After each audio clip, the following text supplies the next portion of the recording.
આજે તારીખ 18/2/2014 હું પ્રેરણા મીન ચાંદની સ્કાય પ્રસ્તુત ચાંદની ન્યૂઝમાં આપનું સ્વાગત કરું છું। બુલેટિનની શરૂઆત કરતા પહેલા એક નજર આજની હેડલાઇન્સ પર।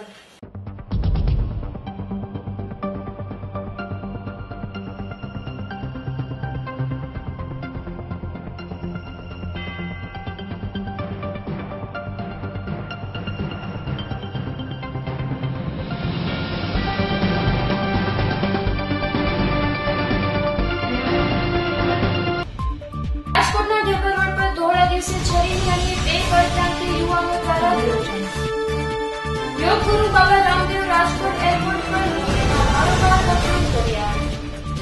અપર ગોલ્ડમાં ડાયમંડ જ્વેલરી શોનો રાજકોટમાં વૈશ્વિક ડિઝાઇનનો ખજાનો ખુલ્યો। રાજકોટમાં આવેલા અતુલ્ય ભારત સનફ્લાવર ગ્રુપ દ્વારા પારંપરિક મેળો પ્રાચીન સંસ્કૃતિ અને અર્વાચીન આવિષ્કારનું મિલન।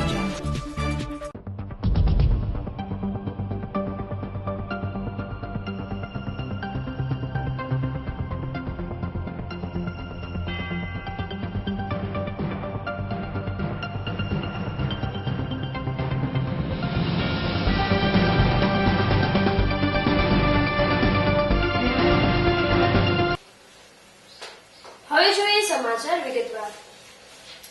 રાજકોટના ઢેબર રોડ પર ધોળા દિવસે છરીની અણીના બે પરપ્રાંતીય યુવાનો દ્વારા લૂંટ કરવામાં આવી હતી। રાજકોટ શહેરમાં ગઈકાલે સોની વેપારી પાસેથી ₹1 કરોડની લૂંટના બનાવમાં હજી સુધી પોલીસ પકડી શકી નથી, ત્યારે આજે ફરી રાજકોટના ઢેબર રોડ પર ધોળા દિવસે છરીની અણીએ બે પરપ્રાંતીય યુવાનો દ્વારા લૂંટ કરીને ફરાર થઈ જતા રાજકોટમાં પોલીસમાં દોડધામ મચી ગઈ છે। યુવાન બેંકમાં ₹20,000 ભરવા માટે આવ્યો ત્યારે અજાણ્યા શખ્સ દ્વારા તેને લૂંટી લેવામાં આવ્યો હતો। સમગ્ર મામલે ભક્તિનગર પોલીસ તપાસ ચલાવી રહી છે। आज मेरे साथ घटना हुआ, मैं पैसा लगाने गया, सेट से उपाड़ लेते। मैं बैंक के ऊपर चढ़ा ना तो 9:30 बजे बैंक बंद थी, तो नीचे से 2 आदमी आए तो मेरे को बुलाया, तो मैं नीचे गया तो मेरे को छर्री बोला कि पैसा दे दो। मैं बोला कैसा पैसा? बोलता पैसा नहीं देगा तो मैं छर्री मार दूंगा। तो मैं डर गया, मेरे खींचे में से पैसा निकाल कर मेरा को पुतला पकड़ा कर चल दिया। वहाँ पे पेट्रोल पंप के पास में गया, उससे पैसा मांगे तब तक बस स्टैंड के पास भाग गया। और कितने लोग थे और कैसे दिख रहे थे? 2 आदमी थे, एक गोरा लग रहा था, एक काला था। आज रोज भक्तिनगर पोस्टना ઢેબર રોડ પર આવેલી અલ્હાબાદ બેંકમાં ફરિયાદી આગળના ફરિયાદી પ્રદીપભાઈ ઉંમર 18ના પૈસા એના સેટે પૈસા ભરવા આપેલા, એ પૈસા ભરવા ગયેલો ત્યારે બેંકનો સમય ન થયેલો, બેંક ખુલેલ નહોતી। એ દરમિયાન 2 અજાણ્યા ઇસમો હિન્દી ભાષી આવેલા અને એ હિન્દી ભાષી શખ્સોએ 2 જણા એમ કીધું કે ભાઈ તું નીચે આવ, તારું કામ છે એમ કરી નીચે લઈ ગયા અને નીચે લઈને કે તારી પાસે પૈસા છે એ આપી દે। એટલે એની આનાકાની કરી, એટલે તું નહીં આપ તો તને કે છરી મારી દઈશું, એવી રીતના ઓલું કરી અને પૈસા જે હતા એમની પાસેથી લઈ લીધા। અને એની પાસે એક કાગળની રૂમાલમાં કાગળ હતા કે આલે તારા પૈસા એમ કરી અને એ ઓલા પૈસા લઈને જતો રહ્યો અને આ પૈસાને બદલે કાપી દીધા। પછી એને ખબર ખોલી જોયું તો ઓલા જતા રહ્યા, ખોલીને જોયું તો એમાં પૂરા કાગળ જ હતા આંકેલા લીટીવાળા, અને બીજા કાગળ જુદા જુદા હતા। અને એ બાબતની ફરિયાદ ગુનો દાખલ કરેલ છે અને એની આગળની તપાસ જે તે જગ્યાએ મોકલેલ છે અને આગળની તપાસ ચાલુ છે। योग गुरु बाबा रामदेव राजकोट एयरपोर्ट पर मोदीना बारोबार वखाण कर्या। जेतपुर स्वामीनारायण संप्रदायना एक कार्यक्रमમાં योग गुरु बाबा रामदेव राजकोट एयरपोर्ट पर આવી પહોંચ્યા હતા। આ સમયે બાબા રામદેવે મોદીના બારોબાર વખાણ કરતા જણાવ્યું હતું કે કોંગ્રેસ અને તેના સાથી પક્ષોને માત્ર ને માત્ર 8 સીટો મળશે। છેલ્લા ઘણા સમયથી હું નરેન્દ્ર મોદી વડાપ્રધાન બને તે માટે પ્રચાર કરી રહ્યો છું। 1947માં સરદાર પટેલ કોંગ્રેસના ષડયંત્ર બનેલા હતા, જેના કારણે તેઓ વડાપ્રધાન બની શક્યા ન હતા। આજે ફરી ગુજરાતને વડાપ્રધાન તેવી તક મળી છે। આજે સમગ્ર દેશમાં મોદી ક્યાંથી પણ ચૂંટણી લડે તેનો પ્રચાર કરશે। બાબા રામદેવે કોંગ્રેસ અધ્યક્ષ સોનિયા ગાંધી અને રાહુલ ગાંધી પર આકરા પ્રહારો કર્યા હતા। બજેટ બાબતે પૂછતા તેઓએ રાહુલ અને સોનિયાને આડે હાથ લીધા હતા।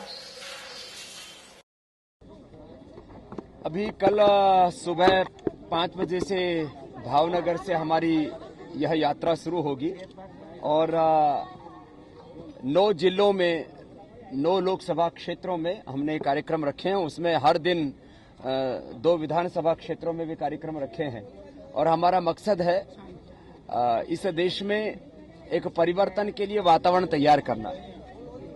1947 में गुजरात को एक मौका मिला था जब गुजरात की मिट्टी में पैदा हुआ व्यक्ति भारत का प्रधानमंत्री हो सकता था।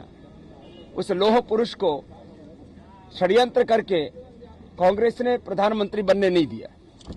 अब 1947 के बाद, आजादी के 67 वर्षों के बाद गुजरात की भूमि को ये दोबारा गौरव मिलने वाला है कि गुजरात का शेर, गुजरात का गौरव, राष्ट्र का गौरव बनने का इतिहास रचने वाला है। तो मैं गुजराती भाई बहनों से आह्वान करूंगा, 1947 में चूक गए थे, कांग्रेस के षड्यंत्र के शिकार हो गए थे, अब 2014 में चूकना नहीं है और गुजरात के गौरव को राष्ट्र का गौरव बनाना है। और 1000 लाख करोड़ रुपए की लूट जिस लुटेरे खानदान ने की है, उस लुटेरे खानदान को सबक सिखाना है। मुगलों और अंग्रेजों ने मिलकर के 1000 सालों में मुल्क को नहीं लूटा होगा, उससे ज्यादा 1000 लाख करोड़ रुपए की लूट, 100 लाख करोड़ रुपए देश के बाहर और 900 लाख करोड़ रुपए देश के अंदर उस लुटेरे खानदान ने जमा किया हुआ है। वो काला धन देश को दिलाना है, भ्रष्टाचार मुक्त भारत बनाना है और इस भ्रष्ट व्यवस्था के स्थान पर एक स्वदेशी न्यायपूर्ण व्यवस्था की स्थापना करनी है। उसके लिए हम जनजागरण अभियान चला रहे हैं और ये हमारा अभियान मतदान के अंतिम दिन तक चलेगा। मुझे करीब 6 महीने हो गए मैं पतंजलि योगपीठ नहीं गया और मैंने संकल्प किया हुआ है कि जब तक मोदी प्रधानमंत्री के रूप में सिंहासन पर नहीं बैठ जाएंगे तब तक आसन भी करते रहेंगे और इन बेईमानों के सिंहासन हिलाते रहेंगे और पूरे देश को भी आसन सिखाते रहेंगे और लोगों को जगाते रहेंगे। लेकिन थर्ड फ्रंट भी काफी आगे आया है, क्या मानना है आपका? थर्ड फ्रंट को कितनी कोशिश कर ले, 100 से ज्यादा सीटें नहीं मिल सकती। यूपीए को और कांग्रेस को से भी कम सीटें मिलने वाली है और जो थर्ड फ्रंट में नहीं है उन सबको भी मिलाकर के, थर्ड फ्रंट को भी मिलाकर के 125 से 150 सीटें मिलने वाली हैं। आदरणीय मोदी जी और उनके साथ खड़े जो दल हैं उन सबको, बीजेपी, शिवसेना, अकाली दल और भी कुछ इसमें सम्मिलित होंगे, सबको करीब 300 सीटें मिलेंगी। इसलिए पूर्ण बहुमत की अनुभवी, ईमानदार, स्थायी और मजबूत सरकार हिंदुस्तान में बनने वाली है। कुछ लोग चाहते हैं हिंदुस्तान में कठपुतली सरकार बने जिसका नियंत्रण अमेरिका के हाथों में हो, यूरोप के हाथों में हो। ऐसे अमेरिकी समर्थक, चीन समर्थक ताकतें, देश की राष्ट्र विरोधी ताकतें और विदेशी पैसे और पुरस्कारों से पोषित व्यक्ति, एनजीओ, राजनीतिक पार्टी हिंदुस्तान में एक पूर्ण बहुमत वाली, अनुभवी, ईमानदार, स्थायी और मजबूत सरकार नहीं देखना चाहते। उनके मंसूबे हम कामयाब नहीं होने देंगे। खास करके केजरीवाल भ्रष्टाचार के आरोप लगा रहे, क्या कहेंगे केजरीवाल के बारे में? जो खुद को ईमानदार और बाकी सबको भ्रष्ट कहता है, उससे ज्यादा शर्म और दुर्भाग्य की बात कोई नहीं हो सकती है। मोदी जैसा देशभक्त, मोदी जैसा ईमानदार देश में इस समय कोई दूसरा नेता नहीं है जिसके न बीवी है न बच्चे हैं, आगे पीछे कुछ नहीं है, जो केवल आगे पीछे, दाएं बाएं, ऊपर नीचे हिंदुस्तान को देखता है और सबकी भलाई के बारे में सोचता है। ऐसे मोदी के बारे में इस तरह की बातें कहना है कि मोदी भ्रष्टाचारी है, मुझे लगता है उससे ज्यादा भ्रष्टाचारी कोई नहीं होगा। મલબાર ગોલ્ડમાં ડાયમંડ જ્વેલરી શોનો પ્રારંભ, વૈશ્વિક ડિઝાઇનનો ખજાનો ખુલ્લો। શહેરના ક્રિસ્ટલ મોલમાં મલબાર ગોલ્ડ એન્ડ ડાયમંડ્સ દ્વારા ડાયમંડ જ્વેલરી શોનો પ્રારંભ થયો છે। મલબાર ગોલ્ડ એન્ડ ડાયમંડના ઝોનલ ડાયરેક્ટર ઇફ્લુ રહેમાન અને ડાયરેક્ટર મુકેશ વી શાહે જણાવ્યું હતું કે આ ડાયમંડ શોમાં બ્રાઇડલ કલેક્શનની અગણિત વેરાયટી, રોજબરોજ પહેરી શકાય તેવી જ્વેલરી, લાઇટવેટ જ્વેલરી, પ્લેટિનમ અને ડાયમંડ જ્વેલરી, પુરુષો અને બાળકો માટેની જ્વેલરી પ્રદર્શનમાં મુકાશે। ઉપરાંત ડાયમંડ એક્સચેન્જ ઓફર પણ આપવામાં આવશે, જેમાં ગ્રાહકોને જૂના અલંકારો સામે નવા આધુનિક ફેશનના અલંકાર ઓફર થશે। આ દરમિયાન ગ્રાહકોને તેમના અલંકારોની ચકાસણી અને મૂલ્ય આંકની સેવા વિના મૂલ્યે આપવામાં આવશે। વિશ્વના ખ્યાતનામ શોરૂમમાં રજૂ થતા તમામ પ્રકારના તમામ વયની કન્યાઓ, મહિલાઓ માટેના રેર કલેક્શન પ્રદર્શનમાં મૂકવામાં આવશે। સૌરાષ્ટ્રની જનતા માટે આ પ્રથમ આંતરરાષ્ટ્રીય ડાયમંડ શો બની રહેશે તેવી આશા વ્યક્ત કરી હતી।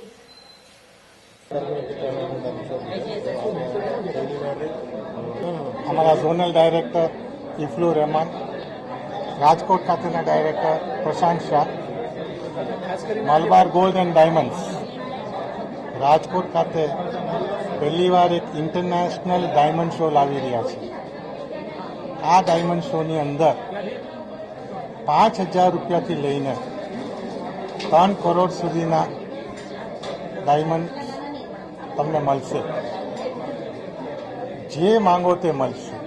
વીટી, બુટી, હાર, કંગન સેટ, કોઈ પણ ચીજ તમે માંગો ડાયમંડની અંદર અહીંયા મળશે. આવું મોટું કલેક્શન રાજકોટ ખાતે નહીં, આખા ગુજરાત ખાતે નહીં આવ્યું હોય એટલું સોલિડ કલેક્શન અમે આખી દુનિયામાંથી જેટલી અમારી 110 બ્રાન્ચ છે ત્યાંથી એક એક પીસ કલેક્ટ કરીને એટલી મહેનતોથી રાજકોટ ખાતે લઈને આવ્યા છે કે રાજકોટવાસીઓને ખબર પડે કે દુનિયામાં ડાયમંડની શું શું ચીજ હોય છે. મલબાર ગોલ્ડ આખા દુનિયાની અંદર જે 110 બ્રાન્ચ છે એમાં ડાયમંડની શું શું આઇટમ રાખે છે એનો એક શો છે. અમે આ 10-12 દિવસ એટલે માટે રાખ્યો છે કે હર એક રાજકોટવાસીઓ અને આજુબાજુ મોરબીવાળા છે, વાંકાનેરવાળા છે, જામનગરવાળા છે, જૂનાગઢવાળા છે, આજુબાજુના જે છે એ લોકોને બધાને મોકો મળે કે આવીને આ શોમાં જોઈ જાય કે શું કલેક્શન્સ છે. અમે 100% ગેરંટી છે કે લોકો અહીંની મહિલાઓ આ જોઈને કહેશે કે વાવ, આ કંઈક ચીજ છે. અને બીજું ડેઇલી વેર માટે છે, રેર કલેક્શન્સ છે, જેન્ટ્સના કલેક્શન છે, કિડ્સના કલેક્શન છે, બ્રાઇડલ કલેક્શન છે, પાર્ટી વેર છે. બધી આઇટમ મેં તમને કહ્યું એમ તમે ગમે તે પૂછો કોઈ પણ ચીજમાં સોલિટેર છે. આમાં અમારી પાસે 3 વીટીઓ છે જેની કિંમત 3 વીટીઓની કિંમત ખાલી 6 કરોડ રૂપિયા છે. એક વીટી 2.5 કરોડ છે, એક વીટી 1.5 કરોડ છે અને બીજી વીટી 2 કરોડની છે. ખાલી સોલિટેરની છે. 10 ગ્રામ સોલિટેર એક જ વીટી. આવી તમને બહુ રેર કલેક્શન દુનિયામાં જોવા મળશે. આ અહીંયા છે. તમે મહેરબાની કરીને એનું એક જો જોતું હોય તો તમે એક જોઈ લેજો. અને એક રેર કલેક્શન અમે ખાસ લઈ આવ્યા છે રાજકોટવાસીઓ માટે. મિત્રો, હવે સમય થયો છે એક નાનકડા કોમર્શિયલ બ્રેકનો. બ્રેક બાદ નિહાળીશું અન્ય સમાચારો. તો જોતા રહો ચાંદની ન્યૂઝ. રાજકોટની ફેશન પ્રિય જનતા માટે MSL લાવ્યું છે લેડીઝ અને જેન્ટ્સ વેરમાં અનેક ડિઝાઇન. MSL લાવ્યું છે સહી સ્ટાઇલ, સહી પ્રાઇસ, મોર સુપર લેસ. MSL કંપની દ્વારા ઓછા બજેટમાં વધુ ચોઇસ મળે છે. MSL શોરૂમમાં દેશની ખ્યાતનામ shoes company Red Tape, Lee Cooper, Active, Red Chief, Fila, Spider, Barbie, Inblu અને ચીપ સહિતની કંપનીઓની લેડીઝ અને જેન્ટ્સમાં જુદી જુદી ડિઝાઇન ઉપલબ્ધ છે. લેડીઝ અને જેન્ટ્સ વેરમાં દરેક પ્રસંગને અનુરૂપ દરેક ડિઝાઇનમાં વેડિંગ કલેક્શનમાં અવનવી ડિઝાઇન ઉપલબ્ધ છે. MSL shoes shop number 4, ground floor, crystal mall, Rani ટાવરની સામે, Kalavad road, Rajkot. Phone number છે 0281 25 61 381. બ્રેક બાદ આપનું સ્વાગત છે. સમાચારોમાં આગળ જોઈએ તો રાજકોટમાં આવેલ અતુલ્ય ભારત સનફ્લાવર ગ્રુપ દ્વારા પારંપરિક મેળો, પ્રાચીન સંસ્કૃતિ અને અર્વાચીન આવિષ્કારનું મિલન. સનફ્લાવર ગ્રુપ દ્વારા નવી પેઢી ભારતની પ્રાચીન સંસ્કૃતિ અને અર્વાચીન આવિષ્કારને નજીકથી જાણી શકે તે માટે પ્રદેશ સાથે રાજકોટના આંગણે પ્રથમવાર અતુલ્ય ભારત શીર્ષક હેઠળ એક પારંપરિક મેળાનું આયોજન કરવામાં આવ્યું હતું. ભારતની ધરોહર ભવ્ય અને ગૌરવશાળી ઐતિહાસિક વારસો ધરાવે છે. આ અમૂલ્ય સંસ્કૃતિને જાણી શકે તેવા હેતુસર સનફ્લાવર ગ્રુપ દ્વારા આયોજિત અતુલ્ય ભારત પારંપરિક મેળાનું સનફ્લાવર ગ્લોબલ સ્કૂલ અતુલ ઓટોની સામે શાપર વેરાવળ રાજકોટ ગોંડલ હાઈવે ખાતે ઉદઘાટન સમારોહ યોજાયો હતો. આ અનોખા મેળાના ઉદઘાટન સમારોહમાં અતિથિ વિશેષમાં Bhagyesh Jha, collector doctor Rajendra Kumar, doctor KL Rao, Gopalbhai Dave ઉપસ્થિત રહ્યા હતા.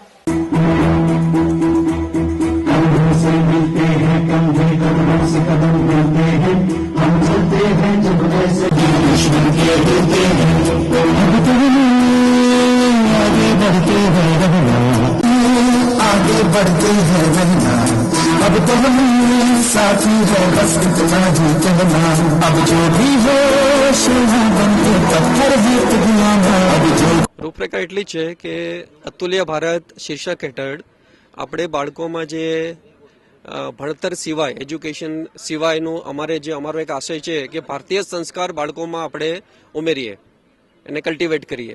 એટલે આજથી મીન્સ આ જે સિસ્ટમમાં એક અમારો ઉમેરો થયો છે કે હવે ભણતરની સાથે સાથે દરેક અમારા જેટલા યુનિટ્સ છે સૌરાષ્ટ્રમાં જે 10 થી 12 યુનિટ્સ છે દરેકમાં જે ઇતર પ્રવૃત્તિઓ જેને સ્કૂલના એકેડેમિક લેંગ્વેજમાં કો કરિક્યુલર એક્ટિવિટીઝ કહેવાય એ બધી જ ઇન્ડિયન કલ્ચરના બેઝ ઉપર રહેશે. અને 2015થી અમે એક આખો કરિક્યુલમ ડેવલપ કર્યો છે ધોરણ 1 થી ધોરણ 8 સુધી માટે. હું ગુજરાતી, ગર્વ છે મને ગુજરાત પર, જેના ઉપર 1 થી ધોરણ 8 થી 1 થી 8 સુધીના બધા જ બાળકો માટે એક આખો સિલેબસ કર્યો છે. જેવી રીતે દરેક સબ્જેક્ટ હોય છે એમાં એક આ વિષય અમે તૈયાર કર્યો છે જેનો અમલ અમે 2015 જૂનથી કરશું. 1 કરોડની લૂંટ થતા સોની વેપારીઓમાં ભારે રોષ. સીસીટીવી કેમેરાની વાતો ફક્ત કાગળ પર જ. રાજકોટ શહેરમાં લૂંટના બનાવો વધતા જાય છે. ખાસ કરીને લૂંટારુઓ ઝવેરીઓ અને આંગળીયા પેઢીના કર્મચારીઓને ટાર્ગેટ બનાવતા હોય છે. ગઈકાલે સનસનીખેજ અણીએ રૂપિયા 1 કરોડના સોનાની લૂંટ થતા સોની વેપારીઓમાં ભારે રોષ જોવા મળ્યો છે. રાજકોટ અને વિશ્વ બજારમાં ડંકો વગાડનાર રાજકોટના સોનીઓને ભય સતાવી રહ્યો છે લૂંટારાઓનો. છેલ્લા 8 મહિનામાં રાજકોટમાં આંગળીયા પેઢી અને ઝવેરીઓની લૂંટના 8 જેટલા બનાવો બન્યા છે. સોની બજારની મુખ્ય માર્ગો પર રાજ્ય સરકારને ગૃહ વિભાગ દ્વારા અમુક રકમ આપવામાં આવે અને અમુક રકમ ઝવેરીઓ લોકફાળો કરે, જે મળીને રૂપિયા 65 થી 70 લાખના ખર્ચનો અંદાજ કાઢવામાં આવ્યો હતો. રાજકોટના ઝવેરીઓના જુદા જુદા 5 એસોસિએશનોમાંથી 2 એસોસિએશન લોકફાળાની મનાઈ કરતા આજે આ યોજનાના કારણે ઉપર મુકાય છે. અમુક એસોસિએશન દ્વારા સીસીટીવી કેમેરાની તરફેણ કરવામાં આવે છે. લોકફાળ અને પોલીસ ફાળના સહિયારા પ્રયાસથી સીસીટીવી લગાડવામાં આવે તે વાત કરવામાં આવે છે. જોકે અમુક એસોસિએશન દ્વારા આ બાબતે જો ફાળો લેવામાં આવશે તો ઉપવાસની ચીમકી પણ આપવામાં આવી હતી. આજે સીસીટીવી કેમેરા હોત તો કદાચ આ લૂંટનો ભેદ પોલીસે ઉકેલી નાખ્યો હોત. રાજકોટમાં 2 કરોડના સોનાની લૂંટ થઈ હતી, જે ઉકેલવા માટે ક્રાઇમ બ્રાન્ચને સીસીટીવી ફૂટેજ મદદરૂપ થઈ હતી. સીસીટીવી ફૂટેજ ન હોત તો ક્યાંય આ લૂંટ પકડાઈ ન હોત. આ સિવાય કાયમી માટે શહેરના પેલેસ રોડ અને સોની બજારમાં પોલીસ ફાળવવામાં આવે તો પણ લૂંટારોને બીક રહેતી નથી અને લૂંટ કરતા પણ સૌ વાર લૂંટારો વિચાર કરી શકે છે. ઉલ્લેખનીય છે કે આજે આ વિસ્તારમાં આવેલી પોલીસ ચોકીની મુલાકાત લેતા આ પોલીસ અધિકારી કે કર્મચારી અહીં જોવા મળ્યા ન હતા. પોલીસની આટલી ભરતી થવા છતાં પોલીસ સ્ટાફ હજી અભાવ જોવા મળે છે. રાજકોટમાં ગઈકાલે મોદીની સભા હતી. તે સમયે જ શહેરમાં 1 કરોડની લૂંટ થઈ હતી. આમ ક્યારે હાજર ન રહેતા રાજકોટના પોલીસ કમિશનર મોહન ઝા લૂંટના બનાવમાં ઘટના સ્થળે હાજર હતા. આ સિવાયના ઉચ્ચ પોલીસ અધિકારીઓ પણ લૂંટના બનાવમાં હાજર હતા. શું મોદી સાહેબ આવ્યા છે એટલે ઝા સાહેબ તપાસમાં આવ્યા છે? આવા અનેક સવાલો રાજકોટવાસીઓના મનમાં હતા. સુરક્ષાની વાતો કરતી મોદી સરકારને ગઈકાલે 2 લૂંટારુઓ બંદૂકના નાળચે આવ્યા હતા અને તમાચો મારીને જતા રહ્યા. મોહન ઝા સાહેબ હજી સુધી લૂંટારુઓ સુધી પહોંચી શક્યા નથી. આવી તો અનેક અનડિટેક્ટ લૂંટો અને ચોરીના ભેદ ઝા સાહેબે ઉકેલવાના બાકી છે. રાજકોટના સોનીઓ ફફડે છે, આમ આદમી ખખડે છે. હવે કંઈક મોહન ઝા સાહેબ કરે.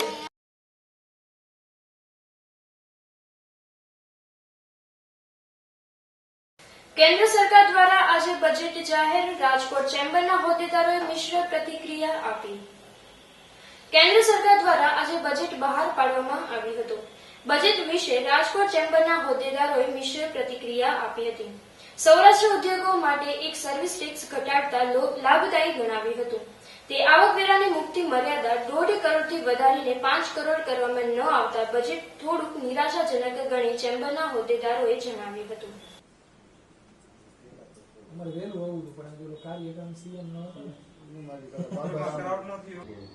એકચ્યુઅલી બજેટ તો હતું નહીં, આ ઇલેક્શન ઉપર છે એટલે વોટ ઓન એકાઉન્ટ લેખાનું દાને જવાનું હતું, એટલે કોઈ લાંબી અપેક્ષા ઇન્ડસ્ટ્રીએ રાખી નહોતી.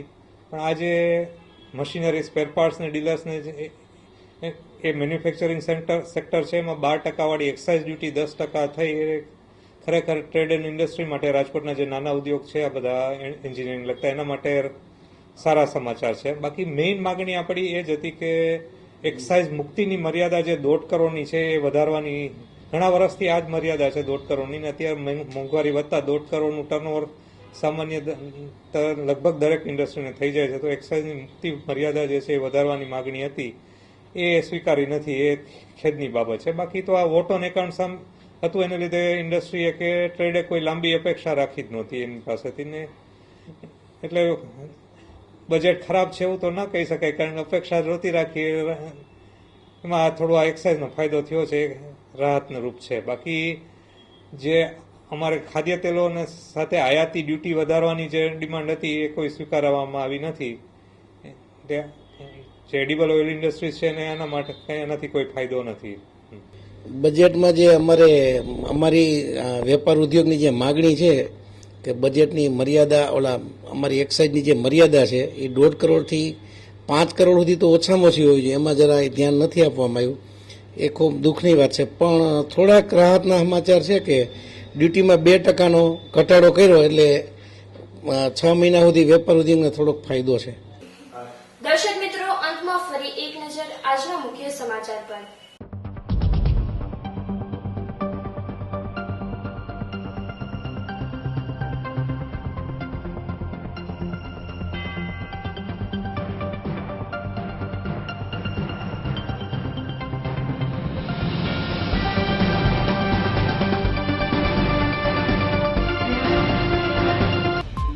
રાજકોટના ઢેબર રોડ પર ધોળા દિવસે છરીની અને 2 પરપ્રાંતીય યુવાનો દ્વારા વિરોધ.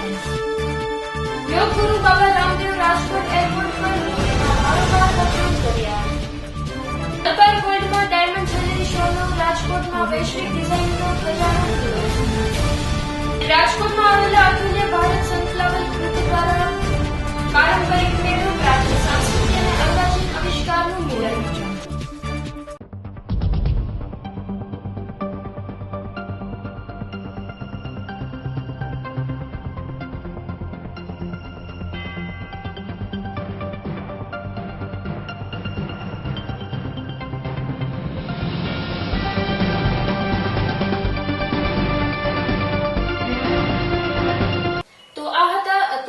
સમાચાર. વધુ સમાચારો સાથે ફરી મળીશું. અત્યારે રજા આપશો. નમસ્કાર.